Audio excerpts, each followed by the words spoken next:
Okay guys, so quick look next at the 2014 graphics paper here. So this question kicked off with again the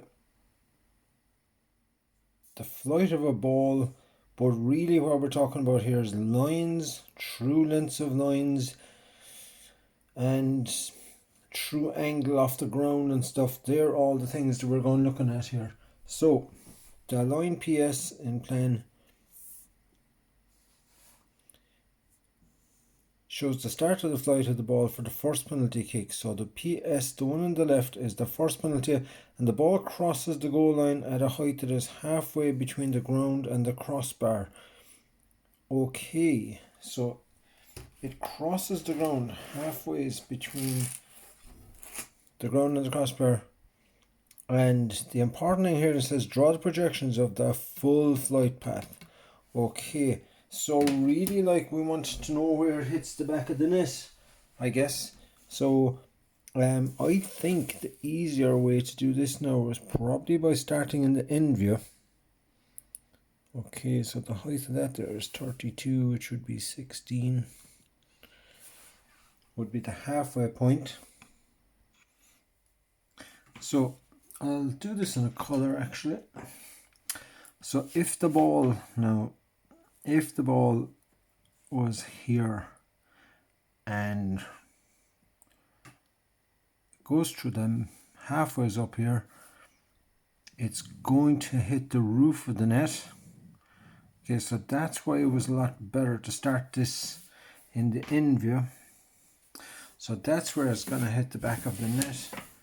Going to bring that down, rotate it around, which would be the same thing as using a 45 degree set square.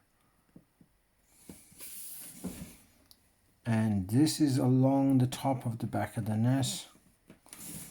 Oops.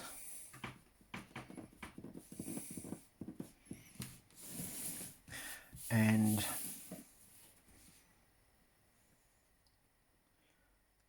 this now.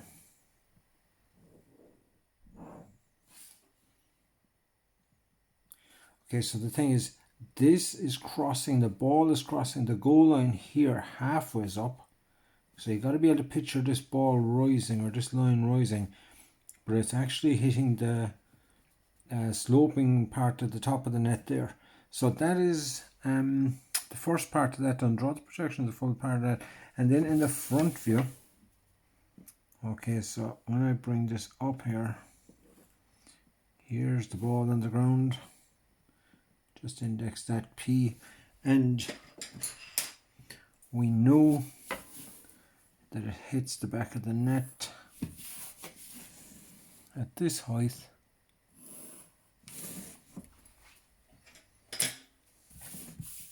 So that here is the path of the ball.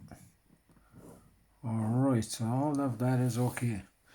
Now on into the second one. So the line PT, okay, makes an angle of 15 degrees with the ground. So show the flight of the ball for the second penalty kick. Okay, now this is a bit more difficult because we have the true angle with the ground, but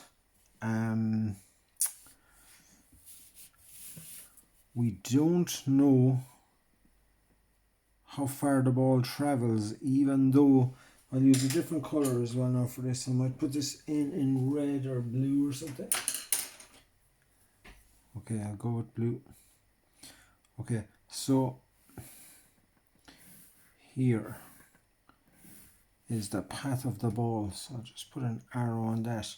Now, we're looking down from above, and that ball is rising at an angle of 15 degrees with the ground. Okay, now one way you could do this is you could measure how far the ball travels, which is about 60 mil, even though I'd be better off to use a compass there. But so look, if the ball travels 60 millimeters,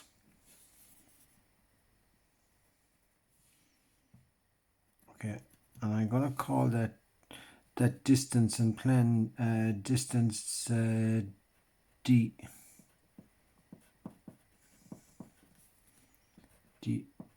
is distance. I'm going to take that distance out here, and no, so that is the distance that it travels.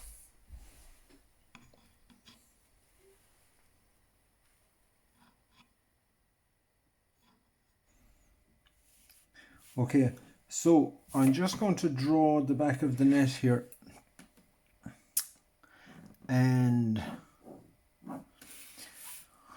what we know is if it's traveling at an angle of 15 degrees, so the ball is rising off the ground at an angle of 15 degrees, so that's the angle.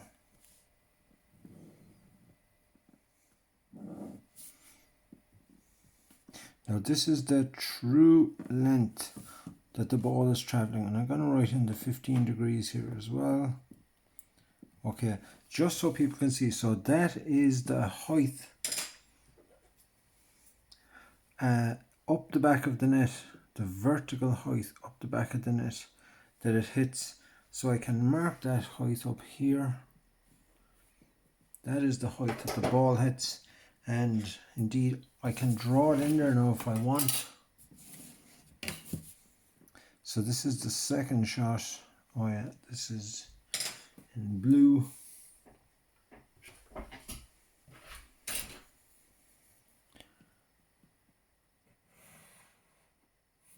Whoops, that's not blue. Anyway, it'll do. Okay, so that is the height the second one hits, and I can project that up from here. That's penalty number 2. That's penalty number 1.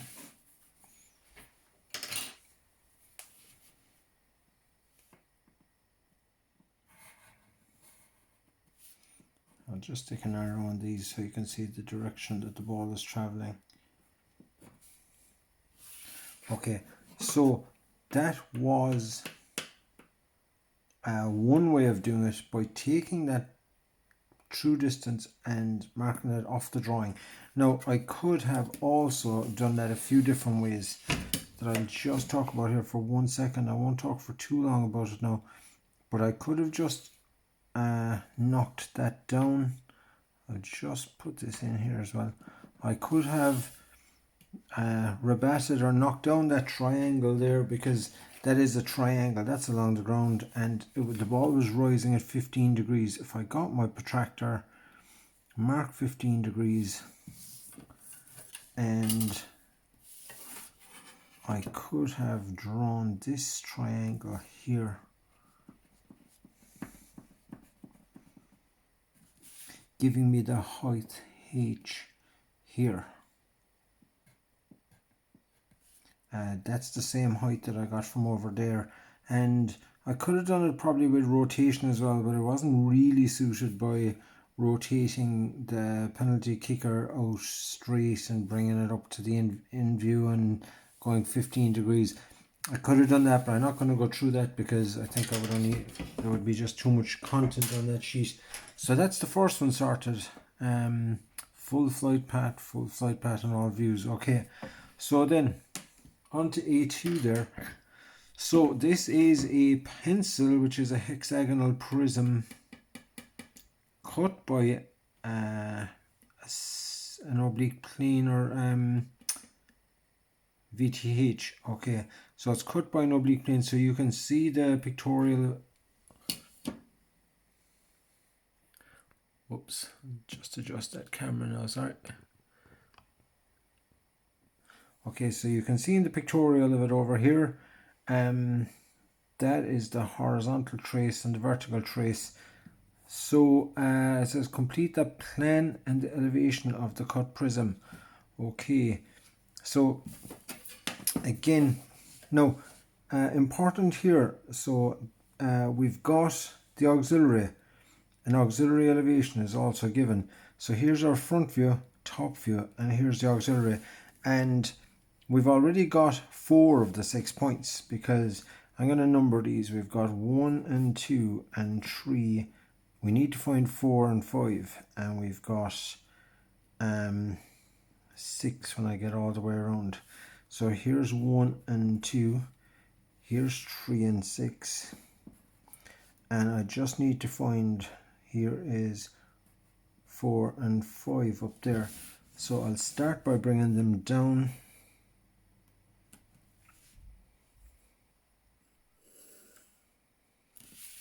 Okay, so when I brought those down, I'll just stick an arrow on that so you can see where they're coming from. I'll heavy that in actually because I'm not certain whether that's coming out on the camera or not. Okay, so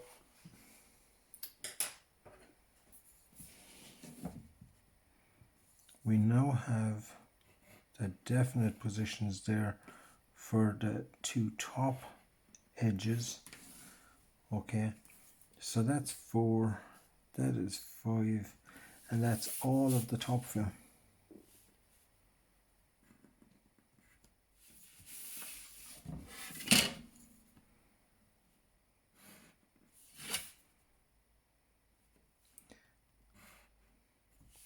And again, just worth noting on the oblique planes that cut along the ground here, that horizontal trace, well, lines that are the same height are parallel to that, so both 3 and 6 are on a line that's parallel to the horizontal trace, and the same with 4 and 5. So once I had one of them points, I could have gone parallel to find it. So then it's a matter of bringing these up. So 1 is on the ground and 2 is also on the ground, as you can see over here. So 3 and 6 are the ones that are halfway up. So when I project up 3 and 6,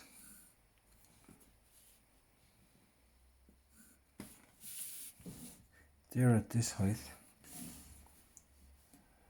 So 3 is here. And I'll join these up as I go along. So 3 joins to 2. And I'll just follow this around now. So 4 is on top.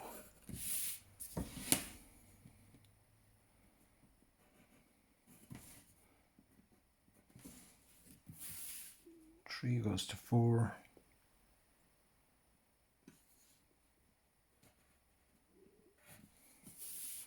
And 5 is pretty much directly above 3.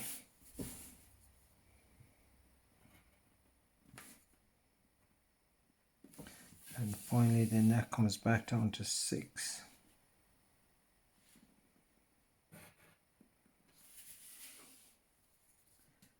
Just index 6. I'm going to stick a color on this as well, just to highlight that cut surface here.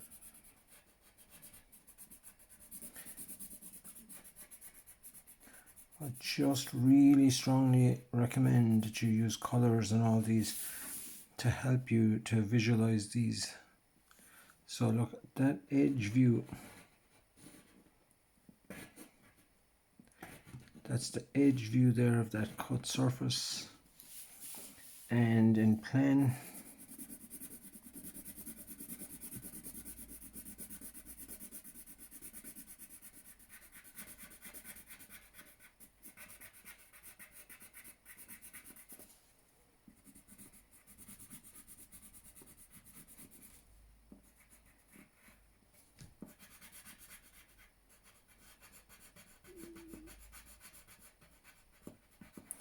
okay, now, so it said complete the plan, the elevation, and get the true shape of the cut surface.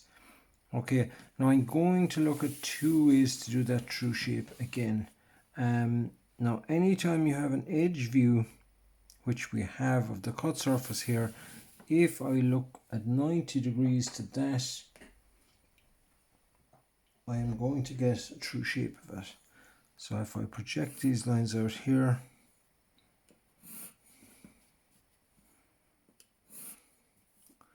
take an XY line anywhere, so I'm just going to go barely outside them there.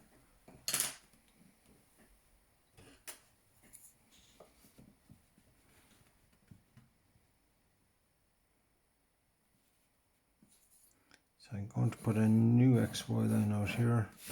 So that's X1, Y1, so I'm going to call that XY2. And same rules again apply. I'm projecting from here, so it's from the last XY line back. Now that's back to the plane.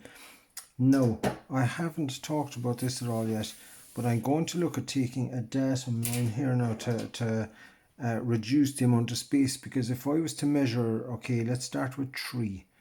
If I was to take that distance there down to 3 and project it out, it's going to put it miles out there onto the writing, which I don't want. So if I take a new parallel, it'll reduce all those distances by the same amount.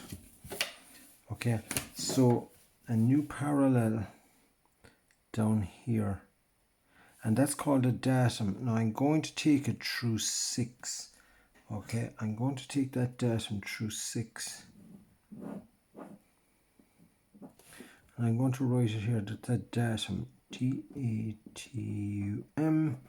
Okay, so I'm reducing all of the distances by that much. So now 6 is now 0 distance. Okay, so that's 6. And 1 is about 2 millimeters. Okay, so I'm going to just mark 1 as well, because it's about 2 mil there. And here's 2.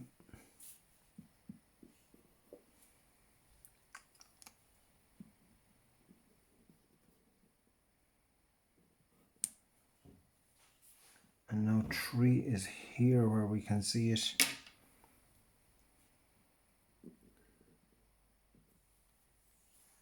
Four.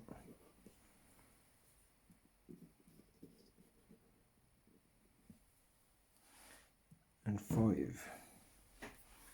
So that's 4, 5, 6, 1, 2, and 3. And I'll just join them up there then. So 1.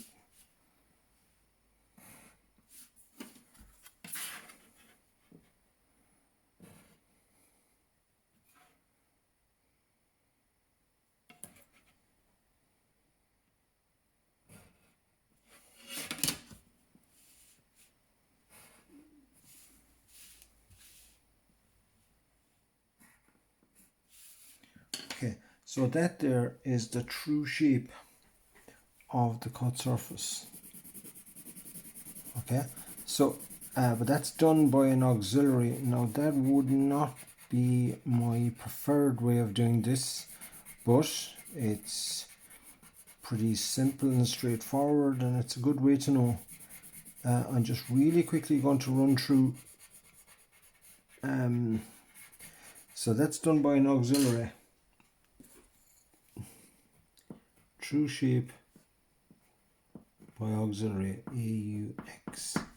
Okay, but my preferred way to have done this would have been by what's called rebatting, which would be if I had swung this oblique plane. I'm going to draw it in the wrong direction here now, but around so you can follow it. So if I swung that sloping surface, that edge view of the oblique plane, around and down, so let it swing down onto the ground.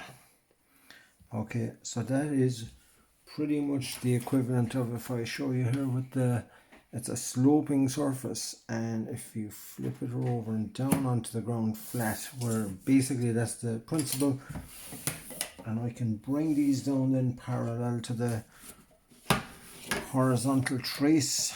So here's my horizontal trace, and 3 and 6 are here. And I'll just do the numbering again. Here's 4 and 5. There's 3 and 6. And when you swing them down, this plane here hinges forward and lies down. So you're actually looking down on the back of it, like the back of my hand. It's sloping like this, looking down from above, and then you're looking down the back of it. That is the principle. So when that hinges and moves forward here, 1 and 2 don't move anywhere because they were on the ground anyway. But 3 and 6, so 6 goes to here, 3 goes to there, and these are not actually lines to be exactly specific about it. That's the plan of an arc swinging up and back down again. So that's 3 and 6. And finally 5 and 4.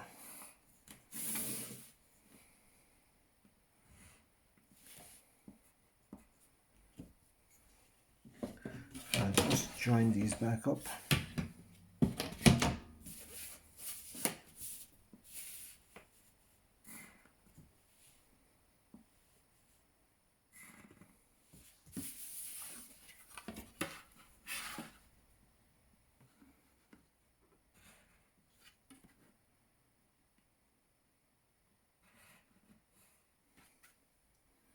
Okay, and again you can see here another principle. The lines that are really parallel are parallel in every view. So 3, 2 and 6, 5 are parallel, 4, 3, 6 to 1 parallel, and 5, 4, 1, 2 they're parallel as well, same as up here.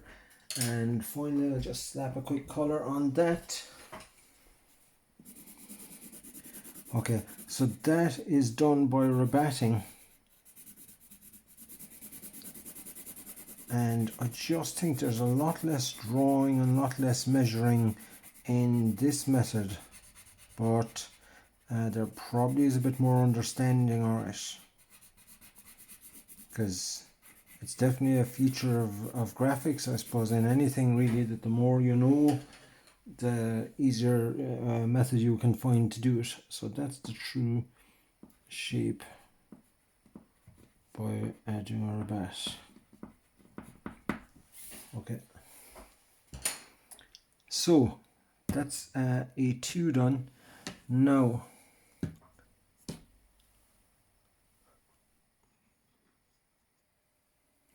okay, now guys, on to A3 here now. So it's a tangent which is based on 2 semi-parabolas. Okay, so that's a parabola, and so is this, and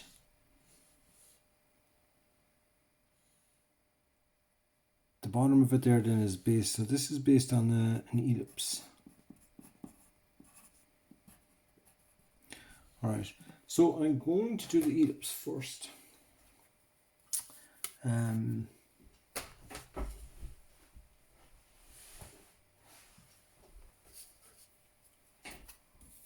Okay, so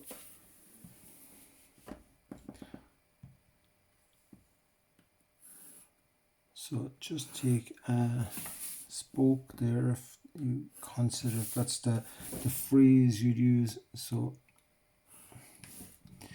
that's a point here, and because it's symmetrical, I'll just transfer those points across.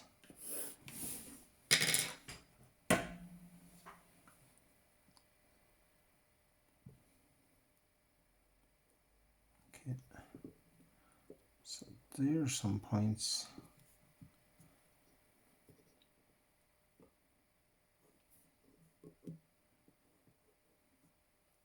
Alright, but what I want here now is I need to just take another point here, because it says that they're V and V1 are the vertices of the parabola, and P is a point on the semi-ellipse.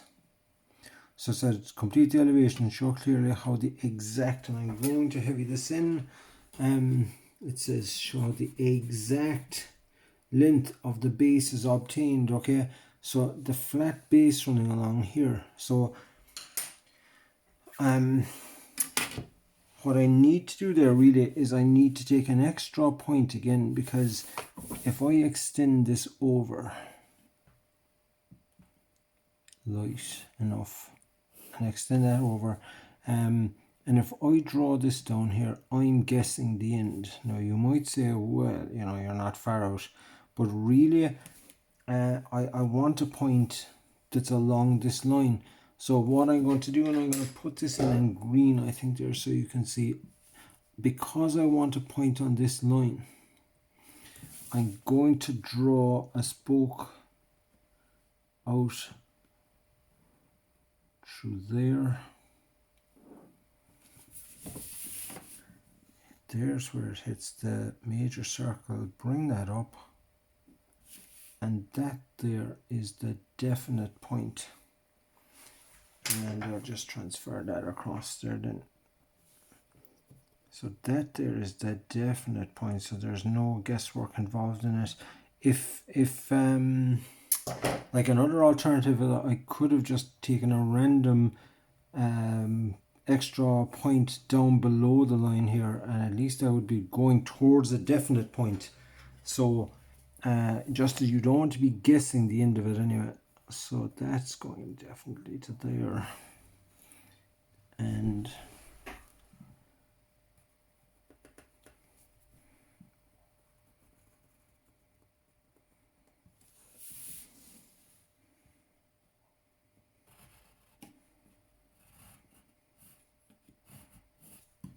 okay, so that's that part sorted. Now the part above, anytime that we're drawing a parabola and that's the vertex of it,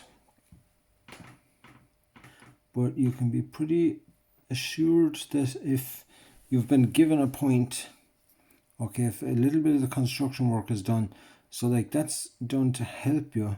So if we take that and step it down here, this is going to work out into probably 5 equal distances. Okay, and the same in this direction. Is that the same size? Yes, it is. So that's square. Okay, so that's going to work out like, so this is just the basic junior cert drawing for a parabola. So I'm not going to talk about that because at higher level leaving cert that should be a given. So just going to do the construction here. I know I'm doing this a bit heavy now, but I'll be conscious of the people need to see the construction on the camera. So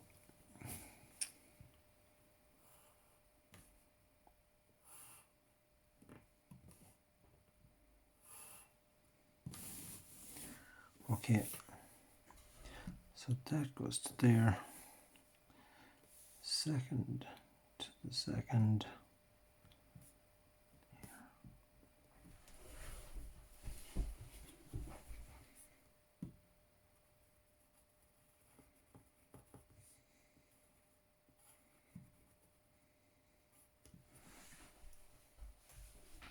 Now again there, I'm going to just transfer them across.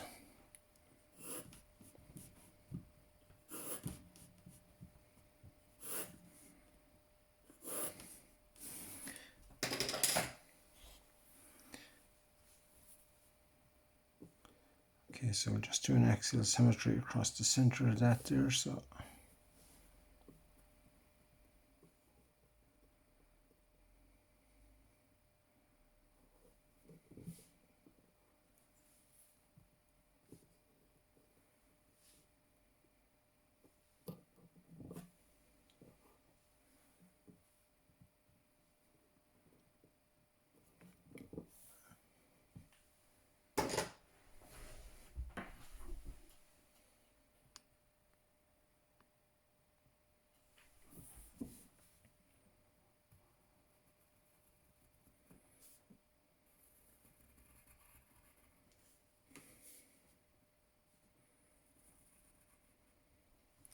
okay,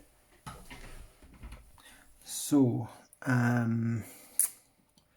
so that's that taken care of. Now part B there then was draw tangent to the curve at the point P. Now for that we're going to need the focal points. Again, this is really a junior cert construction, so half the major axis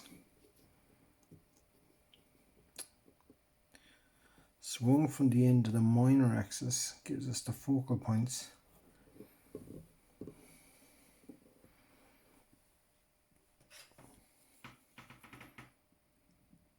So that's F and F1. So I'm going to draw an X to them and bisect it. So I'll extend that out.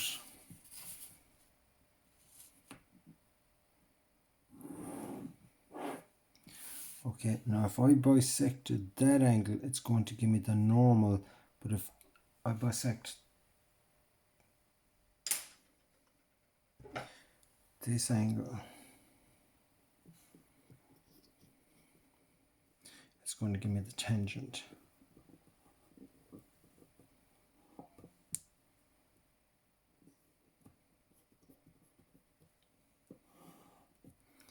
Always emphasizing to swing those second set of arcs good and big so that it's clear. I'll put that tangent in red here now.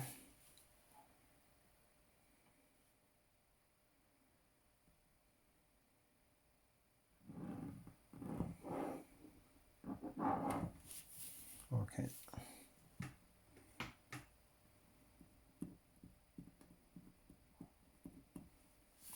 And there's our tangent in red. Okay, so that's A3 sorted. Now finally here then we've got a perspective question.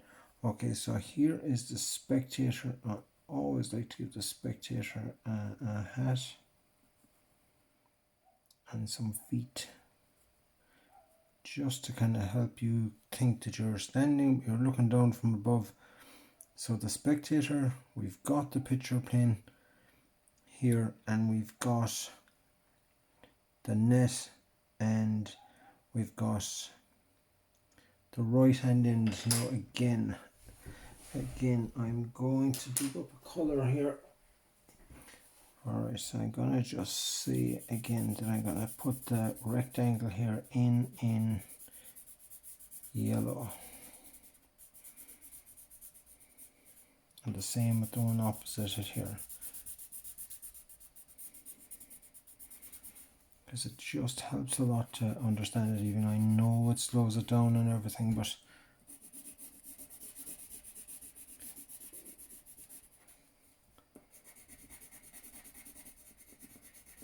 alright, so just color them in there. Now the net then is running across the court here. So interesting there. Now it said the position of one of the vanishing points. Okay, and that is a key thing to notice, that one of the vanishing points, VP2. So find the other vanishing point. So what we need to do is the spectator will look, here's our S for spectator, he looks parallel to the sideline of the court. So he's going to look up there, and that there is the vanishing point on the pane of glass, or the picture plane. And what we've got to do there then is just to project that back down to the horizon line. Again, I'm presuming now that you have a knowledge of perspective and that we're just executing here. So here's our two vanishing points. Vanishing point 1 in the perspective drawing. I'll stick an arrow on that. Okay, so the sidelines there now of the court are both going to run back to that. So that's going to be a sideline. This is going to be the other sideline. So that's our court running off down there like that. And when the spectator there, then I'll just draw this, when the spectator looks at the far corner, and I think I'll number this as well just to help. 1, 2, 3 and 4. So we've got 1 and 2. Now when the spectator looks at corner 4, it appears here on the picture plane, or the pane of glass, I think is an easier way to picture it. So when you project that down,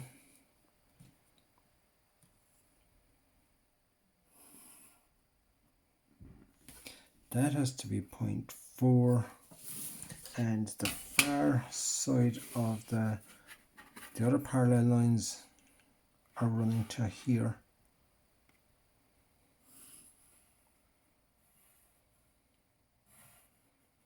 So I'll just heavy in there now. That is the court.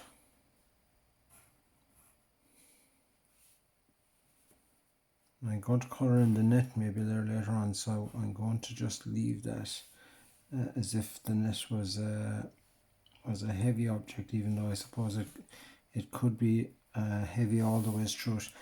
So we've got the outline of the court here now. So obviously there, then the next thing I need there now is these points here on the near sideline for the service boxes. So again, spectator looks at that. I'm going to do this one first. Spectator looks at that. It's here on the pane of glass. So when I project that back,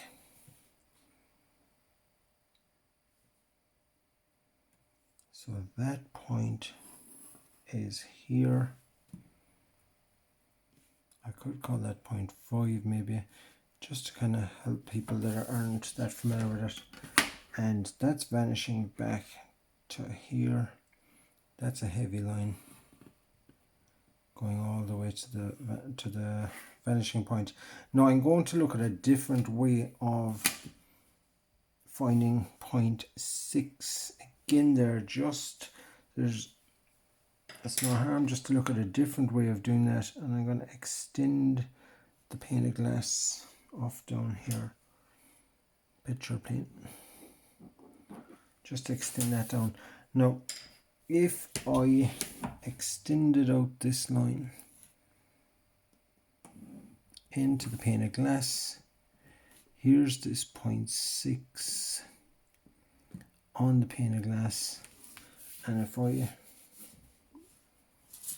have the spectator, or sorry, if I bring that back down now, I'll just have to run out the ground line here.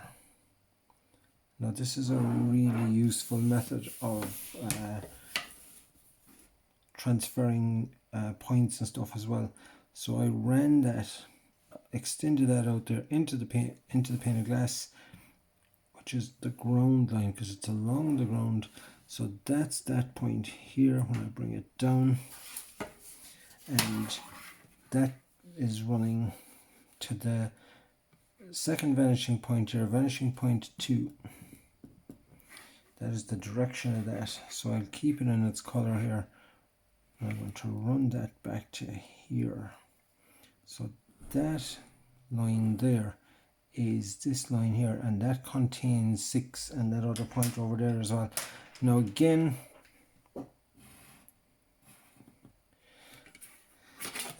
I could have done it the easy way, which would have been just looked at it, found it on the glass and brought it down. But running lines into the pane of glass, once they're parallel to the outline of the court there, a really useful thing to know. So finally now I just need the line here for the service box. So again, I'm going to go back to the easy way of doing that. So the spectator looks at that, it's here on the glass, just about a mil above the corner of the court there.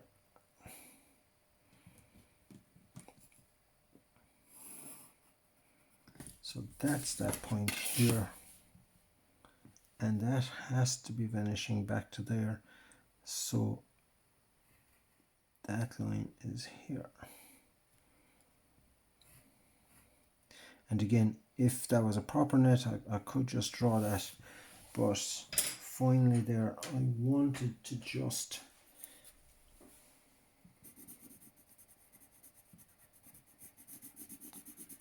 bring a bit of attention to the net.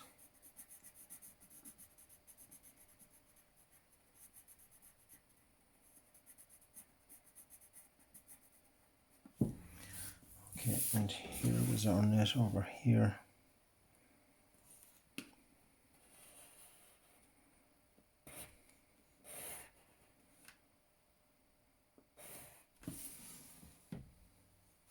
Okay, and the last thing there now, they wanted the true height of the net. Now, And the easiest way to get that is if I extended now the net over here. I'm going to put an arrow on that. If I extended that net over here, that's where it hits the picture plane. So when I project that down, which is the same principle as what I was doing up here earlier on. So when I project that down, that's where the nets are. That I'm just tying them together. That like this idea, and you will see that when I extend out the bottom of the net, so it works in the perspective view, and when I extend out the top of the net, and I'll put that line in red, that here.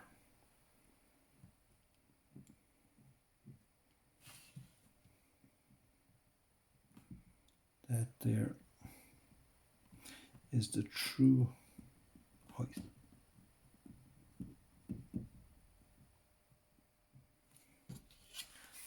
Okay, so perspective, and the last thing there then,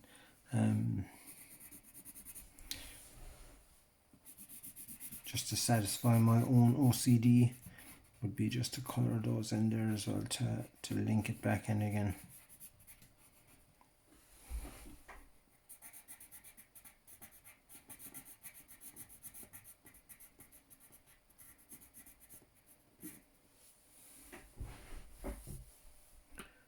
Okay, and that's another year sorted.